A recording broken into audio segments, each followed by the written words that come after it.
Hello. Hi, Cameron. How you doing? I'm good. How are you? Good.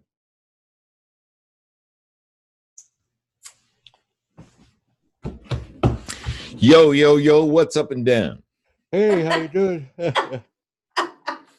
should have said, yo, yo, yo, folks on the radio.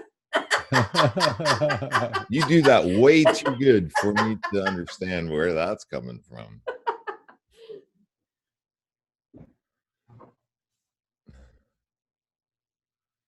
It's a nice day. Am I sure I want to do a radio show? It's so beautiful. I know. Look at those beautiful fall colors. Amazing. I find myself taking the long route just to be able to see more of the trees and stuff as I'm driving. Oh, the back way to the schoolhouse? Just anyway, anywhere I'm driving, it's like, oh, if I stay off the freeway, I'll get to see more colors. So drive by the lake, or something. Right.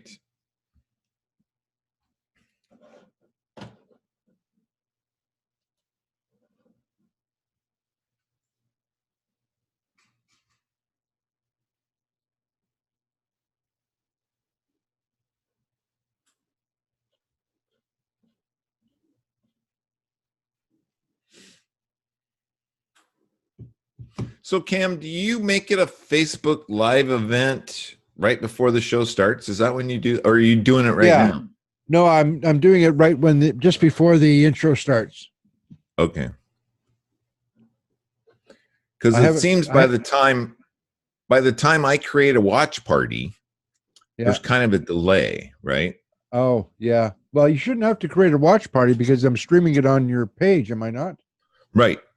Right, but it seems like there's more activity when I click create a watch party. It notifies people, I guess, in my circle. Yeah. Did you post an event today? Yeah. Is it Hearts of Men and Women? Yeah. Yes. Okay.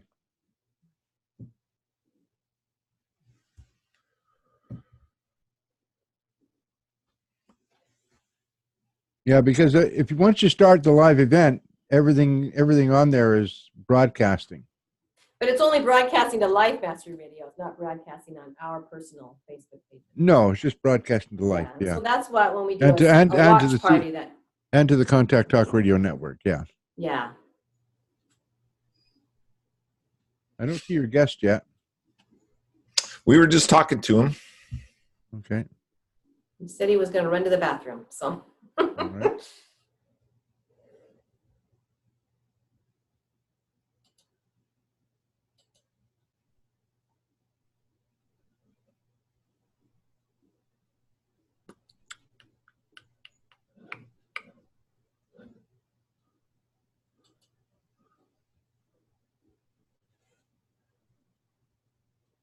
There he is. Yep. Tried. Yep. All right. Stand by. We're going to be going in just a second. Okay. Miguel, you need to unmute. Yeah, yes. I'm unmuted. There you go. And then start. There you go. Just, yeah. Yeah. Taking it to the wire. There you go. All right. Stand by. Here we go. Others appreciate it. So next time you download a show, take a second to leave your thoughts and rate it. The views expressed on contacttalkradio.com are those of the guest hosts and callers, and not necessarily of this station, its management, or other advertisers. This is contacttalkradio.com. Consciousness in action, and you are taking action into your consciousness by tuning into Contact Talk Radio. And on TuneIn.com, Ping.fm, and UpSnap Mobile. Contact Talk Radio.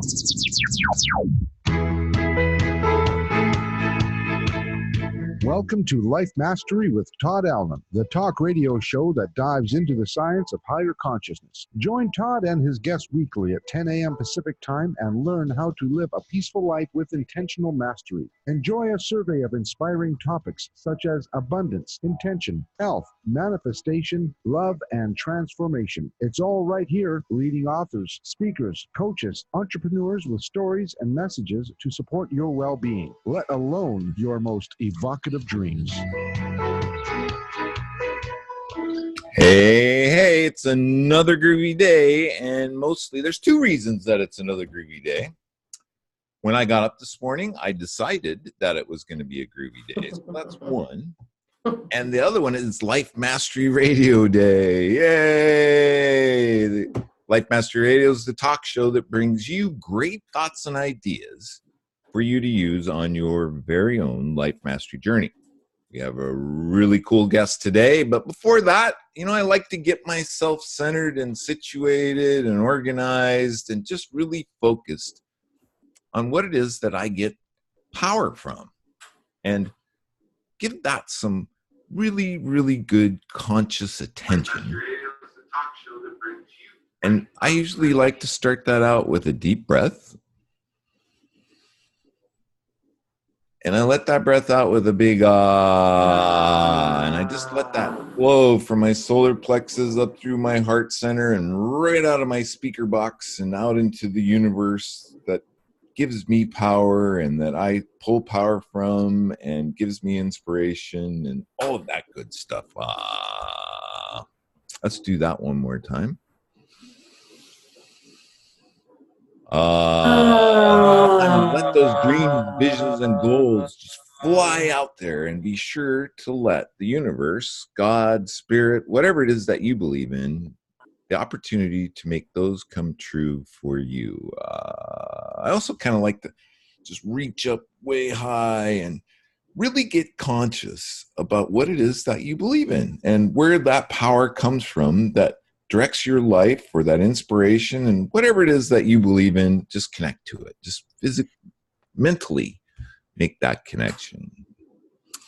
Okay, now I think I'm ready for the show. You can see my co-host, my good friend Jackie is with us today. Yay. Hello, everybody. And Jackie, if we follow along every week, she just started this really cool scoop. A really cool school. I just love to say that. And I think here a couple weeks ago, we went to an event and she really created this vision and this dream. And it's so cool during the pre-show to hear how this is evolving and her exploration of that. So I'll say it like this. During this event that we were at, she created this vision of her teaching students communication skills. And it wasn't the Virgin Islands, was it, Jackie? It was somewhere in the Caribbean. Well, it was in the Caribbean. Yeah. Yeah. But now it has evolved in her exploration and maybe the Virgin Islands, because they do those kinds of summer camps. So clue us in. Yeah. I found tons of summer camps that these kids have opportunity to attend during the summer there on St. Thomas, St. John, and St. Croix.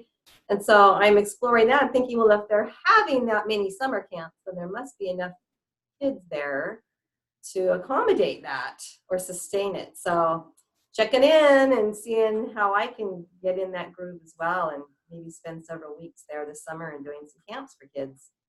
That'd be great.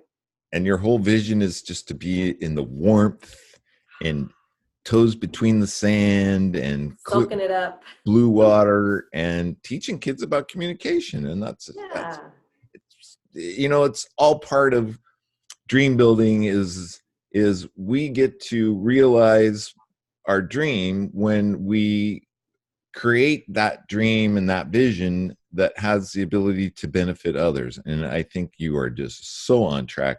This is going to happen. I think this is just really cool. Well, thank you. It is quite an enjoyable experience to watch these kids have their aha moment. Yeah. When they understand how powerful they are, and that they have something important to share. And then when I give them the tools to be able to share it, it's amazing for them. And they learn so much about themselves, and they gain so much confidence.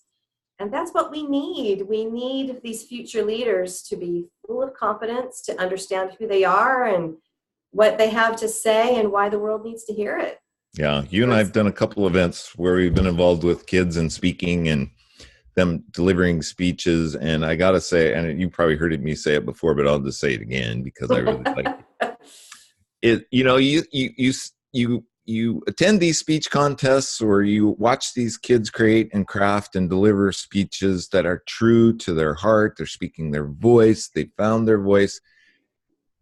And just like you said, you know, these are the future leaders. And you watch these kids up there and you think, gosh, I could be watching the future president of the United States or, you know, wherever, whatever that is in the world. And it just warms my heart to watch them do that, because this capability isn't taught in the schools so much as it is the focus that you put on it.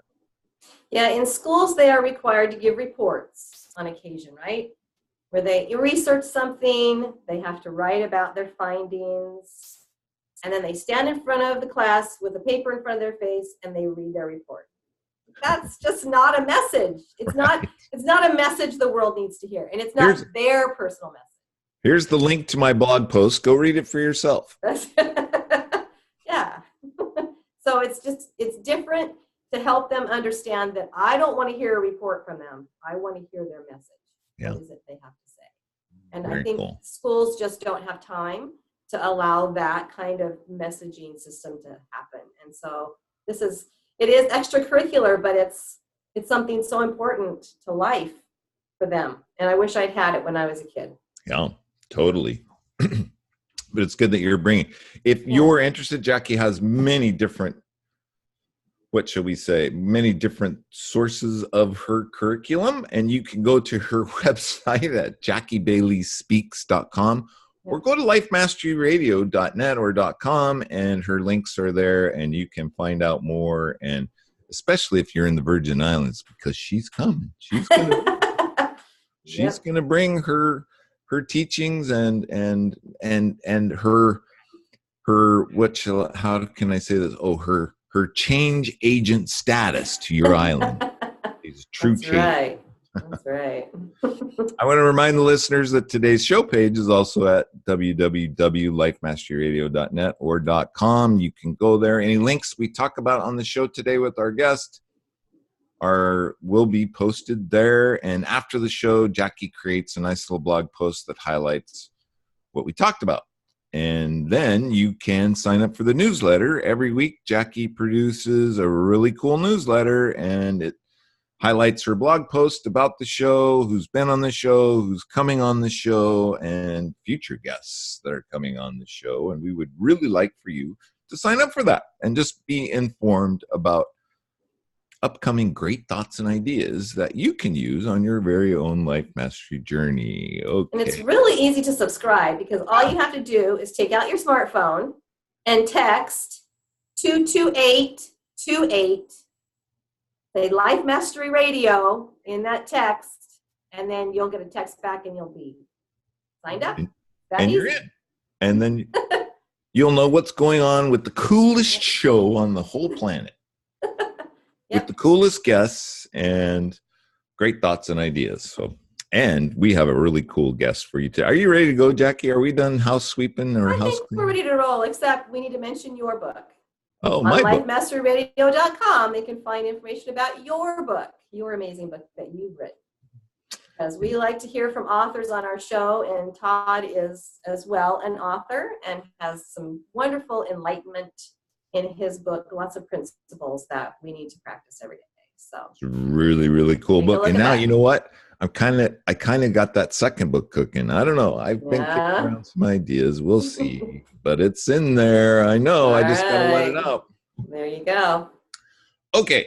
On with the show. Our guest today is Miguel Dean. And for the last 22 years, Miguel has been an author, speaker, and catalyst, and has been immersed in the twin paths of healing and transformation, which can be summarized as an inner journey to heal his own wounds, facilitated and complemented by his service to others. That's real important, because Jackie and I both are big service-orientated people. Complemented by his service to others and passion for spiritually rooted social change. Michael Dean walks the path of the sacred masculine as seer, catalyst, and holder of sacred space. He is also a writer and author of his latest book, Bring Him Home, a twin flame love story. a twin flame love story. I gotta wake up my lips this morning. Warm up that Anyway, tongue. Miguel, welcome to the show, my friend. How are you today? Hello, Todd. I'm really good. Yeah, thank you so much for the invitation to join you all the way over there, the other side of the pond. Yeah, Miguel's. This is so cool. You know, who would have thought when I was a kid growing up that I would be able to have a really heartfelt discussion with somebody, like you said, all the way across the pond. And where is all the way across the pond? Well, it's the United Kingdom. And Miguel is coming to us live today from the United Kingdom. How is the weather in the United Kingdom? I would have to guess it's pretty much the same. Jackie and I are in Seattle, Miguel. I don't know if you knew that or not, but we're in Seattle. So I think we're kind of on the same longitude? Latitude. Well, let's find out. We'll find out if we've got the same weather, and then we might be able to work out if if we're on the same longitude or latitude. Today it has been cold. It's kind of like grey and cold. The temperature's just dipped the last couple of days into that shift from autumn into a bit more wintry and stuff like. So, have you got frost on the grass in the morning? Yeah, we did. We've had our first bits of frost. Yes. So I think we're about the same because that has just started here. But today it's sunshiny. There aren't no clouds, but it is starting to get cold. As a matter of fact, I think it was over the weekend. Yes, it was. I had to put power on my chicken coop because my poor little chicks were getting a little bit chilly. And I know it was a benefit to them because now they don't wait for me to put them to bed at night. They're already in bed. They're in that nice, warm, cozy chicken coop. So. Yeah. Lucky chickens. They are quite comical. So Miguel, maybe describe for us. Well, let's hear a little bit of your story. I mean, I would have to assume it's kind of like mine. I was born and raised a man's man and taught to big boys don't cry, and when I got hurt, shake it off and be tough and don't show your emotions. And that was pretty much my world. And I gather that's kind of your world too. And maybe clue us in a little bit on this awakening that you went through. Okay. Thank you. Whenever somebody asks me this kind of question, I really always have to go right back to the beginning, really, which was when I was about 7 months old, and I lost my mom. My mom died of cancer, and it seems that was the beginning of my awakening. Really, that was my. It's like I was, it's like the program was set then. It was like, right, the start button was pressed, and losing my mom, I realized later on that it created quite a trauma that was kind of stuck in my body. I had no memory of it, but it was there. And then after my mum had died, I was looked after by my auntie for a little while. And then I was taken away from her when my dad remarried. And my stepmom had her own child a couple of years later, and he was kind of the apple of her eye, and my brothers and sisters and myself kind of got pushed to one side. So by the time I was 5 years old, I'd lost my mom 3 times. So there was this real big, strong lack of, loss of the feminine. I'd kind of tasted it, and then it had disappeared. And it was replaced by my stepmom, who actually got, increasingly angry and abusive and violent and stuff. So it was a bit grim growing up. I realize now, I was probably in fight and flight most of the time. Right. Just sort of living in fear. And my dad just did the dad thing, that as in he went out to work. He worked long hours, he worked hard, but he didn't really know what was going on at home, and he didn't really know how, his wife was treating his kids and so on. And it was a bit of a messy start to life, if you like. And that resulted in very low self-esteem and low self-worth. I didn't really feel that I would ever be loved or really amount to anything. So when I left home, I created that reality for myself, what my beliefs created my reality, and I sort of slipped into a shadowy world of drugs and petty crime and violence, and ended up sort of living on the road for about 7 years. And yeah, cut a long story short, it was the birth of my son when I was still living on the road that really was the catalyst, because I remember thinking, the drugs weren't working anymore, and I was miserable. I couldn't numb all the pain that was inside me, from my youth. And I just thought, well, either I'd really get into some really heavy stuff and walk away, because I'm not really bringing anything positive to the table, or, I dig deep and, try a few. It actually turned out to be counseling, go and talk to somebody about what was going on for me. And the light bulbs all sort of started coming on in those initial sessions. And I realized that the life I've been living, that was totally connected to, what had happened to me as a kid. So that's the short version, and then the 20 years beyond that was really the healing of it's an ongoing journey, isn't it? Healing the wounds, letting go, unlearning, contributing, and just finding ways to come home, really, coming home. And, and for me, as I'm sure we'll touch on with my latest book, that my relationships with women, because of what happened with my mom, has been that's been a massive, powerful, theme that's run all the way through, kind of healing those mother wounds and learning to find love inside myself rather than expecting a woman to replace and to externalize that which I needed to source within myself. Right. Did you seek out therapy yourself at that time, Miguel, when your son was born, or were you sort of prompted to do so by a partner or someone that loved you? Yeah, it felt like a bit of both, Jackie, really. It was, we knew things weren't good, and I'd sort of, I'd cut down on the drugs, and we bought another caravan because we were living on the road, and so we had more space. We tried all the external stuff, and I'd actually said, at one point, if nothing else changes, I'll even try counselling. And we'd tried everything else, and my back was to the wall, and it was like, okay. I said that I would do this. I really didn't have very much faith at all. I was like, how on earth is having a chat to some random stranger? It seems like, really gonna, sort out this horrendous mess and this depth of darkness that I feel as if I'm in.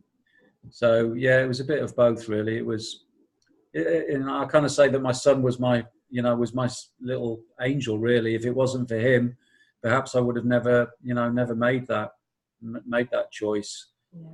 Yeah. Who knows what? I think we'd probably still be having this conversation now, but it might have been a very different road to get there. But it is that road, right, Miguel? It is.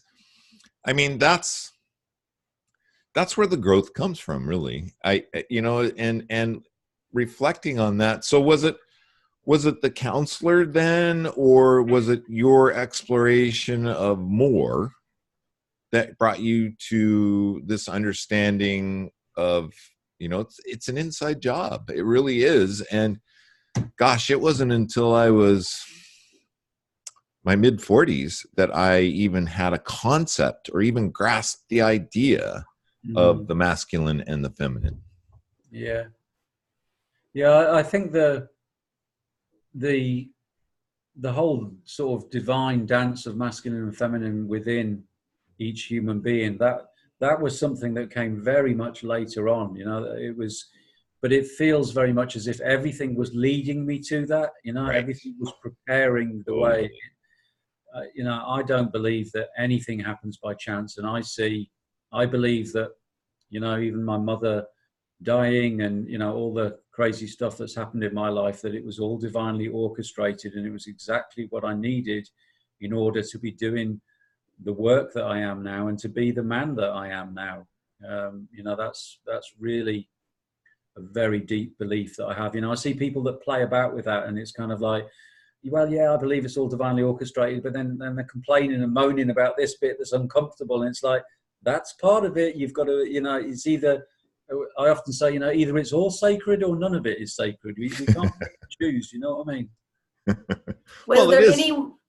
Was there anyone around you that could tell you about your mother and tell you what she was like, or that knew her well enough to help you to maybe learn that you were like her in any way or different from her and others? Is there anyone like that around? Bless you, Jackie. I can hear the mother and the soft feminine coming through you. That's true. Yeah, and I mean, not really. You know, I mean, I don't remember very much of my childhood. You know, an awful lot of it is just all blanked out. There are little bits that I remember here and there, but you know, I mean, I've talked with my big sister. And you know, I talked a little with my father about it since, and then it was kind of like, you know, any photos were put away. It was like she wasn't mentioned. You know, I don't know when I actually discovered that my stepmom wasn't my real mom. You know, I can't remember any of that stuff. But you know, I was probably in my early 40s when I really first began to really go deeper into, you know, honoring my mother really, and really, you know, some curiosity, because it's been such a massive, I didn't really have any points of reference, you know. It was just like I had this fact that my mom died when I was 7 months old, but it didn't really mean a great deal, you know, not until later on, till my relationships with the relationship with the mother of my children fell apart. And you know, and then the challenges in a few relationships after that I really began to piece it all together, if you like, and see that, you know, that the whole road had started when I was 7 months. When the way I see it is that my mother chose to leave. She made a massive sacrifice so that her children could go on this journey, you know, that they could be catalyzed really into finding what I call the divine feminine, because, you know, I was looking for it out externally. I was looking for a mom, really. I think so many men they're looking for a mother replacement. Oh, yeah. Yeah. And it just wasn't working for me. And you know, and I'm really glad it wasn't, but because it forced me, as you said earlier, Todd, you know, it's always an inside job, and it just forced me to find, I had to find connection with the feminine inside myself and begin to love myself and learn to be the mother to myself that I'd never had, really. And you know, that was what really catalyzed this whole divine dance of the masculine and feminine, and the sort of weird spiritual stuff that started happening, I guess, around all this. Well, that sounds like a great segue into telling us a little bit more about that. that sacred dance you talk about, and what was that like in your journey? What did you learn about that? What I learned about that, really, I mean, it's kind of, you know, that bit is really in the book. And it was that, you know, as I said, my relationships had kept falling apart, and I'd got to this point where I was on my own, and I said to myself, okay, you need some time by yourself now, because, you know, I was kind of a bit of a serial monogamist, you know. I went from one relationship to the other, and there was a fear of being with myself. And so to a large extent, there was an attraction to another woman, but it was also a repelling. It was as much that I didn't want to be with myself as I wanted to be with her. And so I got to this point where, you know, another great big wound in my heart and another failed relationship. And I said, I'm not doing this anymore. I'm done with it. I said, you know, it was kind of like I put my sword in the ground. No more fighting. Whatever is needed to bring me home, to, you know, to find peace and you know, and to stop this cycle that is taking place. You know, I'm ready. And so, strangely, you know, then me thinking, well, I'm going to be by myself. Life brought me this incredible woman, and I just fell very deeply in love with her. And she had these weird spiritual experiences where she was hearing voices that said, hence the title of the book, Bring Him Home. She kept hearing these words in her meditation, bring him home. And she set about doing that essentially by triggering the mother wound that I still carried. So, you know, my great fear was abandonment, was you know, it was withdrawal, it was loss. And she kept doing that. She would withdraw, you know, emotionally, psychologically, and sometimes she actually left. She'd say, you know, I can't, I'm not sure I can do this. I need a couple of weeks to go away and think about it. And every time something like that would happen, I began to see two things happening inside me. One was the man in me was going, hey, that's okay. My girlfriend just needs a bit of space. You have been a bit intense, mate. And, you know, so, you know, that's fair enough. Yeah. But the other part was this wounded child that was terrified, and all these emotions came up, and I was just in pieces sometimes. And it's kind of like, you know, these two different aspects of myself going, what is going on here, you know? So that was, you know, and then as a result of that relationship, you know, that every time, because, you know, she obviously we're bringing each other home. She's learning, I'm triggering her with her father wound, she's triggering me with my mother wound, and you know, and gradually we're learning to do things differently, and we're learning not to be triggered, and kind of purging all that emotion that needed to be set free.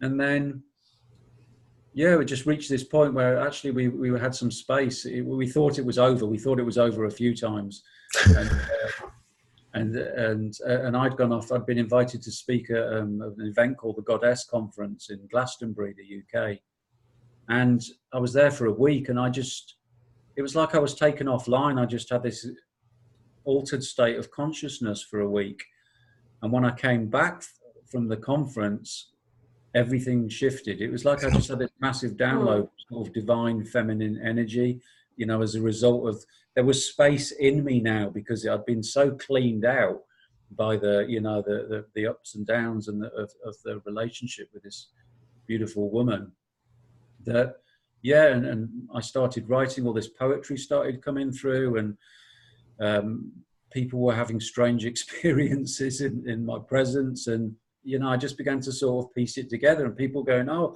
that's this, you know, you're the sacred masculine. And I was kind of like looking behind me going, what? And just began to, yeah, just gradually began to feel comfortable sort of wearing that coat and realizing that something really powerful had happened inside me. And it was to do with this integration of the masculine and feminine. So describe for us what sacred masculinity is to you. I think there are many definitions out there, but you just said something that's really key, is that you discovered your sacred masculinity by combining the sacred feminine inside of you. Did I get that right? Yeah.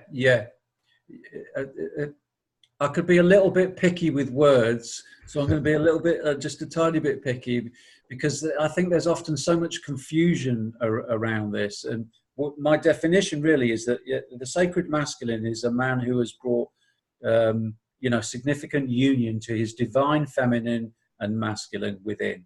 That there is a union, there is a marriage. Just the same as the sacred feminine is a woman who has catalyzed, you know, the union of her divine feminine and masculine. Nice. It's great. It's great that you brought that in, because it is, yeah, it's a two-way street, right? Yeah, absolutely. So that's really, yeah, I mean, I would say that's kind of the headline really of the sacred masculine. There is this balance and this union and this honoring of the feminine and the masculine within himself, and, you know, and everything external is just a reflection of the inside. So there's an honoring externally of woman and humanity. Mother Teresa said this beautiful thing, which you've probably heard, that the trouble with the world is that we draw the circle of the family too small. Right. And the sacred masculine, you know, has a deep understanding that, yeah, that humanity is one family, and that it's, you know, a good man may take care of his wife and his kids and, you know, his immediate family, but the sacred masculine sees humanity as family, and that treats Right. And so there's to treat everybody with the same honoring and respect and care and love that you do with your own immediate blood family. So that's, that's another aspect that's really key for me. I always say that, without the sacred, all masculinity is incomplete, because, a lot of the masculinity that's come before, if you like, it's still coming from this sort of separation and ego and individuality. Whereas the sacred sees everything joined up. The sacred masculine knows that what he can perceive with his senses is just the tip of the iceberg. He knows that what he can comprehend with his mind is just a little tiny piece of what is beyond the veil, what is beyond the doors of perception, if you like. So there's this kind of reverence and humility because of the, an acknowledgement of the great mystery of we are these tiny little sparks of the divine, if you like, that are here having this awesome experience, which for the most part is more, it seems more and more for me that we come from oneness, we come here to experience duality, and the potential to experience oneness while still in these human forms. It's like this circle, right? Yeah. A circle of being separate, finding connection, and understanding the difference between the two.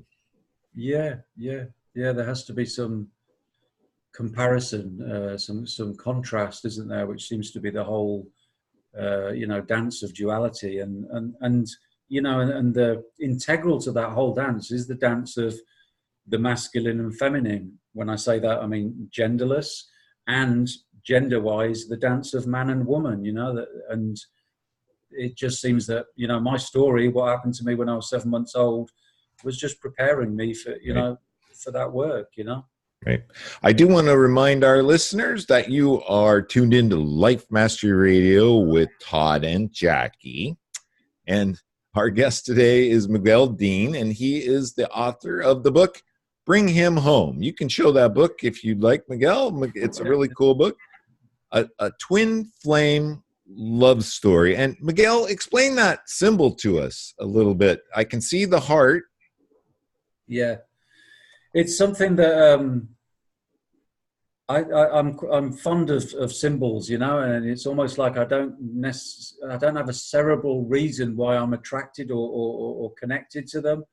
But for me, that symbol is all about really, that the heart is central to everything, and it's this weaving, journey that we make back home to the heart. And this is it's a Celtic trinity. Oh, I was going to say, right. And I have a strong affinity with the Celtic traditions and the connection with the great Mother Earth and the seasons and the cycles and so on. So yeah, all those things just kind of wove together, and it was like I knew that was what I needed to have on the front of this sacred story of mine. Yeah. I was doing some research. I was surfing the internet, watching some of your videos and getting ready for today's show. And I heard you say something that I think that I knew, but until you said it, I don't know that I knew exactly what it was that you, but this is, I'll just paraphrase the best that I can. You said, we are in relationships. So say a man and a woman, these two souls, these two sparks of energy is how you described it. Yet those two souls have no sex, right?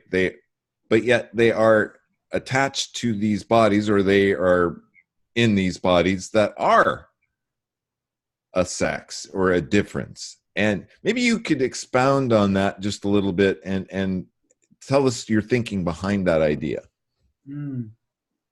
Yeah. So I would probably just, to try and be a little bit more clear, I would just replace the word sex with the word gender. Yeah, there you go. So yeah, it seems to me that beyond these human bodies and these genders that we currently inhabit, you know, is a soul or a spirit, you know, at our core, which is genderless. And that, you know, we come into these lives, into these bodies, and I think people kind of get a bit hung up on whether you're a man or a woman. Right. And it's like, you know, our society says that we're supposed to behave in this way if we're a man and this way if we're a woman. And both of the actual offerings that mainstream society give us seem to be very narrow, you know, at best narrow pieces of the full pie, and at worst rather distorted and toxic, you know, versions of what it is to be complete. So yeah, you know, it's like sometimes people get a little bit. I sometimes have issues with feminists who kind of like seem to feel quite threatened by me sometimes when I'm in spaces where there are, you know, lots of women, and then understandably, you know, there's been a lot of mistreatment and a lot of dishonoring of women, you know, generationally through patriarchy and so on. But you know, who's to say whether in the last life I was a woman, Right. or you know, or you know, or that I had something terrible happen to me as a woman, or it's. I don't think we should get too hung up on the genders, you know, that we're in, because the whole point is to find union and balance of the complementary opposites of the masculine and feminine anyway. Yeah, very good. So do you think that we need each other? I mean, because it seems that society tells us we should just be strong, do our own thing, make sure we're happy with ourselves and separate, right? Right, Miguel? Right, yes. You should be separate. But is that really what we should be? Or should we be seeking out someone that we partner with in this journey? I mean, what's your thought on that? I feel that it's both. That you know, we are here to find completion within ourselves, to find wholeness within ourselves. That, you know, the society does, there's that mixed message of, yeah, be strong and be independent, but there's also, you know, like the Hollywood version of relationships, so much of it seems to be very codependent to me. So there's this real contradiction, you know. It's like, right, you know, find another person, and the two together, you will make, you'll make one whole.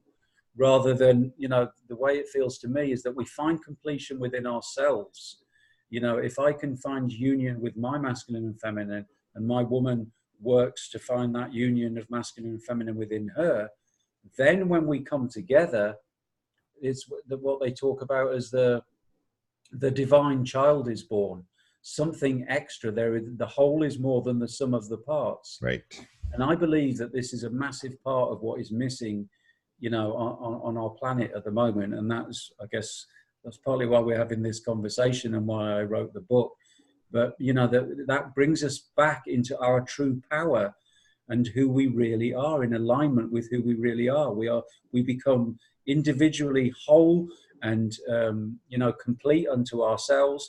And then when we come together with another complete person or a complete soul or whatever, then it's the icing on the cake. You know, who knows what miracles and, you know, and what amazing, you know, creations and energy can come out of that mirroring, really, because it is a reflection of the whole dance of life, isn't it? The masculine, the feminine, the consciousness, and creation and manifestation, the dark, the light, the up, the down.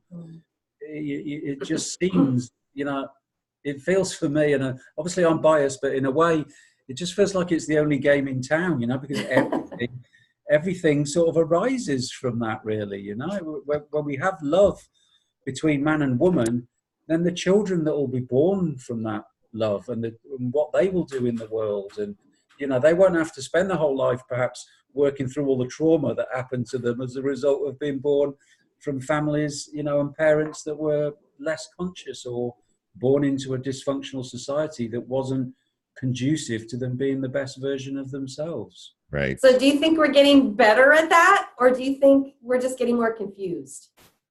What do you think's happening? As you look at your network of people, are we getting better as a society, or are we just confusing ourselves more?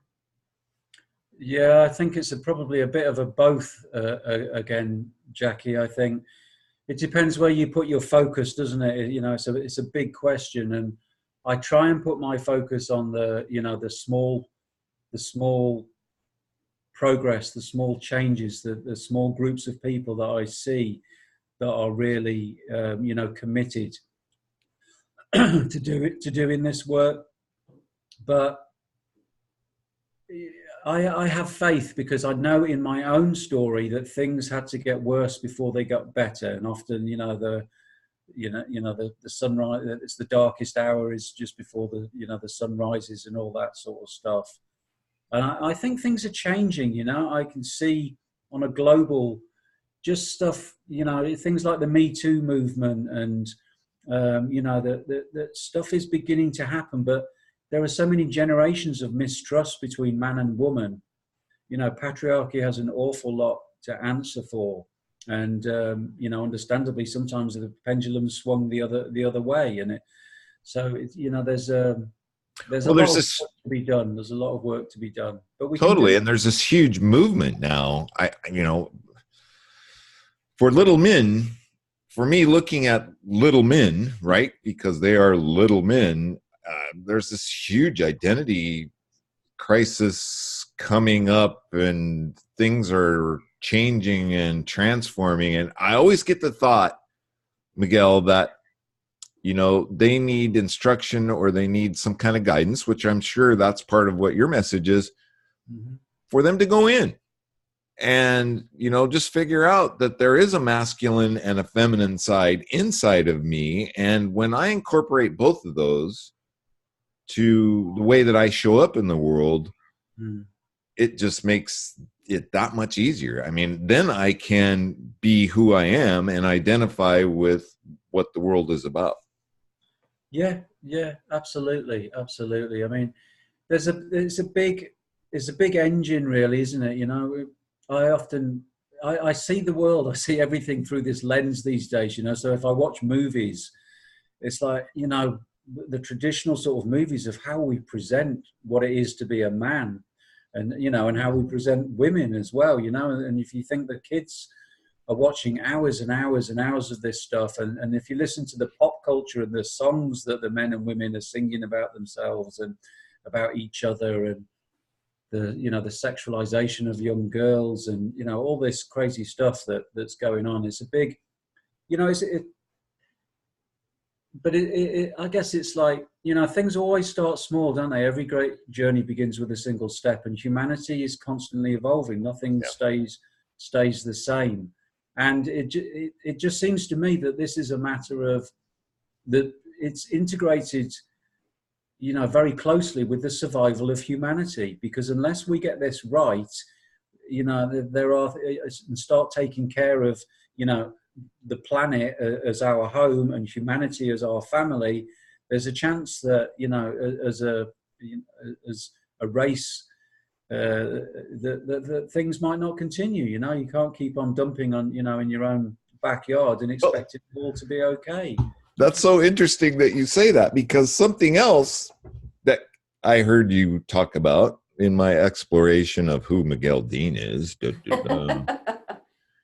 you really, and it's something that I believe, is that this isn't the first time round of us coming to this understanding, right? I think you made the comment that there's an ancient civilization or ancient cultures had a good understanding of what it is we're talking about, the sacred masculine and the sacred feminine, and the joining of those two, not only in each individual person, but together with another human being.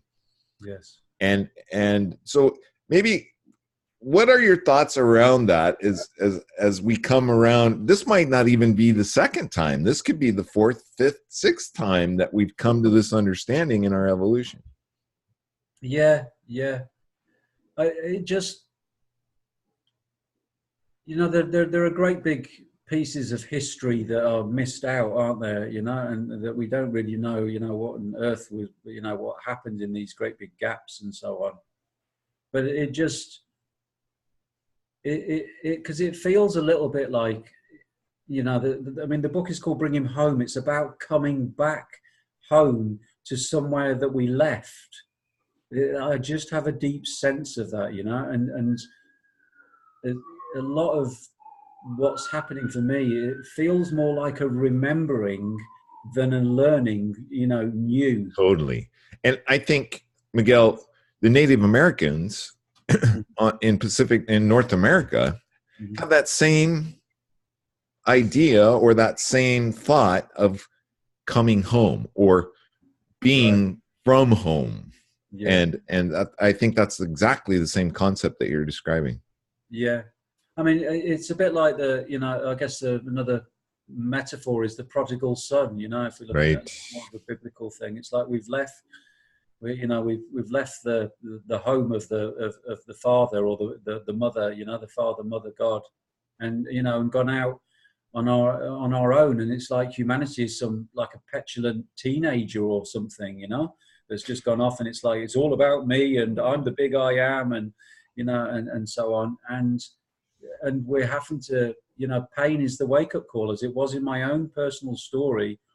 Pain is the wake-up call. It's what steers us back and to the point where we go, okay, this isn't working, and ouch, it really hurts. Perhaps I need to do something different, you know? Right. Well, you know, I'm a great explorer of ancient technology or ancient thoughts and ideas. And I got to tell you, Miguel, when I came to the understanding that ancient traditions and ancient cultures, and one in particular had the understanding that you really didn't come of yourself until you were 40, right? You and I share that same story, but that a man really didn't become or understand his spirituality until he discovered who Sophia was. Okay. And if you look up who is Sophia, well, Sophia was the feminine side of God, right? So that's just exactly what we've been talking about today a little bit, is that feminine and that masculine, realizing that we have both of those inside of us. And that's where that inner strength and that inner power and that inner understanding and coming home really comes from. Yeah.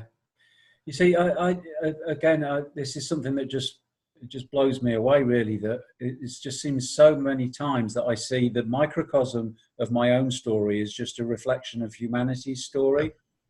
It is. And I was doing I was giving a talk at a conference, and I was really nervous about giving this talk because it was in front of a lot of strong women, shall we say, and that most of the talks were all about woman and the goddess and the divine feminine, and so there's me standing up talking about, but it's about the union, it's about man and woman, it's about the masculine and the feminine. We have to walk each other home. It's no good saying, oh, you know, we women are headed home and I see you later, guys. You know what I mean? It's like, I know a couple of those ladies. I do know. Yeah. And I was feeling really nervous about it, about the talk, which I was unusually nervous for me. And then I just found myself in this workshop the day before, and this amazing woman shared a piece of a Babylonian myth about Tammuz and a goddess, and how she had gone down into the underworld to rescue him and to kiss him back to life. Wow. And it was like there was this light bulb moment. It was just this real recognition of, the story of Sleeping Beauty has been twisted by the patriarchy. It is the divine feminine that wakes up the prince, that wakes up the masculine, and that's exactly what is happening now on the planet. And you know, as soon as I remembered that, it was like, yes, this is why you need to give this talk. This isn't about you, Miguel. This isn't about ego. Don't worry about all that. You have you are on track, and this is something that is really important that is happening.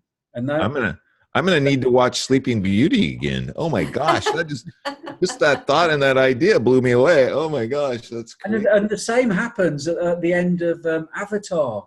If you look on YouTube for the final scene in Avatar, it will blow you away because it's the same. She kisses him and he wakes up, his eyes open, and then that's the end of the movie. And it's like, there's, just these energy waves that go through me when I see that. There's a recognition and a remembering this is what is Energy happening. waves that go through you and me right now. Oh my gosh. So my Miguel, gosh.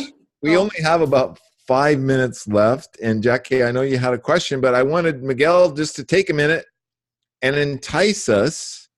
I mean, this book is a true love story. It's got some great stories or accounts of two people coming together that are truly in love and the magic that happens. But Miguel, just take a couple minutes and entice us to buy the book and why we should do that. Okay, thank you. Yeah. Well, I think the first reason you should buy the book is because you get two love stories in one, two beautiful love stories in one. There's the story of me coming home and falling in love with myself and, a deeper honoring of me. And there's that beautiful love story of myself and my partner. So, I think that's a good reason to buy it. And, it was a really powerful experience writing it because when I wrote it, I wasn't with my partner. And so, when I'm writing the beautiful bits, because I wanted to put down on paper what sacred sexuality felt like for me. There was a bit of a kickback for me from 50 Shades of Grey that I kind of thought, really? Really? Really? Yeah, I need to do something about that. So, and there was this voice in my head all the time going, who do you think you are writing this and writing this intimate stuff and this erotic stuff? But I wanted to portray the honoring of the divine feminine in human form. So that's another good reason to buy it. It's very evocative and it's about sacred sexuality. And it's also, a big theme for it is, just busting the whole Hollywood myth of what relationships are actually about, and the truth of them being that they are incredibly powerful vehicles for, us to come home to ourselves and to grow, right? to ascend and to, in conscious relationship, everything that is not love will be brought to the surface to be burnt away in the fire of love so that you can come home. That's cool. To who you are. And that's what the book's all about. Nice. Well, it's beautifully written, Miguel. It's your story, which is compelling in itself, but it's written like a novel. And so that makes it not so much of a step 1, step 2, step 3 situation. It's really that you can delve into the characters and connect with your same philosophy as far as those characters go and how your experience is like theirs. So it's very beautifully written. And I hope you find great success in it. And I hope our listeners will go read it as well. Thank you. Yeah. Thank you. You're very well. And thank you, Miguel, for showing up as you today. I think did you have fun? I had a blast. I think this was a great discussion. And I would hope that you're open to coming back on Life Mastery Radio, the greatest show on the planet, to have more of a discussion. I think there's so much more that we could talk about. And namaste, my friend. I think. Thank you. I would love to. Thank you so much. Be well. Cool. Yeah, take care. That's about all we have time for today. I hope you enjoyed the show. Make sure you tell a friend. Tell a friend about the show, about our newsletter, and about all the great topics the greatest show on the planet has to offer you. Lastly, I would really like for you to just consciously be aware that it's all about choice. And you can choose to get Miguel's book, but you can also choose to make it a great day. Bye-bye for now. Bye.